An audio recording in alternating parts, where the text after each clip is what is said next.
Olá pessoal, sejam bem-vindos ao canal Sabia Não. Meu nome é Marco, a gente vai dar mais uma dica de construção aí, fica que vai valer a pena.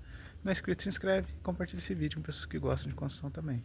Quem acompanha o canal sabe, a gente está fazendo aqui, vou mostrar para vocês, pessoal. A gente está fazendo a marcação de mais uma casa, né? Para construir. Mostrando para vocês. Então no caso aqui, pessoal, o que a gente tem que fazer, né? A gente tem que fazer a marcação, né? No entorno aqui, como dá para ver, né? Então toda a área aqui a gente marca ela com madeira. Aqui na minha região a gente usa muita madeira de pinos, né? Então a gente nivela essa madeira, que a gente chama de gabarito, tá? Na altura do nível da casa. Então a gente pega ela no projeto, qual é o nível da casa, e coloca a madeira no nível que vai ser a base da casa, tá? Aí faz a marcação a partir disso aí, tá? Nesse caso aqui, como a gente tinha a casa dos dois lados, a gente teve que fixar, né, a madeira nas casas, e na parte onde não tem construção a gente colocou, nesse caso aqui, umas madeiras mais baixas, né, tipo as escoras. Na parte que vai ficar mais alta, que tem um declive, né, a gente colocou varas. Por que a gente coloca vara, pessoal? Porque a ideia é usar essa madeira tanto para fazer o gabarito, que é o que a gente fez aqui, quanto para estar fazendo os andaimes depois. E como tem esse declive, o que vai acontecer? Vai ter um subsolo ali, um porão, né? E a casa vai ficar um pouco alta. Então a gente precisa de madeiras mais altas, né? Para montar o nosso andaime. Tá bem? Então a gente já aproveita. A partir daí, pessoal, é pegar o ponto inicial, né?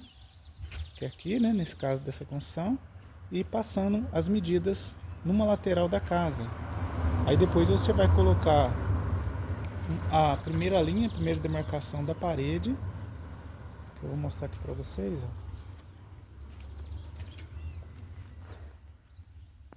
Essa é a primeira linha, né?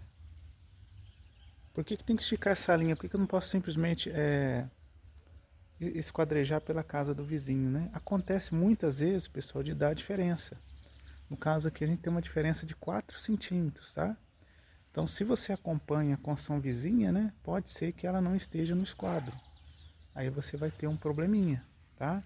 Então o que é o ideal fazer? Fazer o que a gente fez aqui que eu acabei de mostrar. Coloca uma linha sua no esquadro, né? Para você saber onde é que está o esquadro certinho. Porque se acontecer, né, da casa construção vizinha, a casa vizinha estiver fora de esquadro, e você está acompanhando ali aquela casa, você vai acabar com a sua construção fora de esquadro também, tá? E depois você tem problema na hora do acabamento, né? Colocar porcelanato, tudo, né? Aqui, ó, a gente teve uma diferença, são 4 centímetros que abriu aqui, né? E fechou lá. Então se eu simplesmente fizesse a parede aqui, o que ia acontecer? A nossa obra também ficaria fora de esquadro. Então o que a gente fez foi o quê? Como lá é a parte mais estreita, a gente colocou lá a largura da parede direitinho, né? Que tem que ser, não tem como diminuir a largura da parede.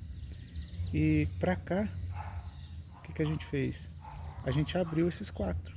Então vai ter um vão que a gente vai ter que encher, né? De uma altura pra cá.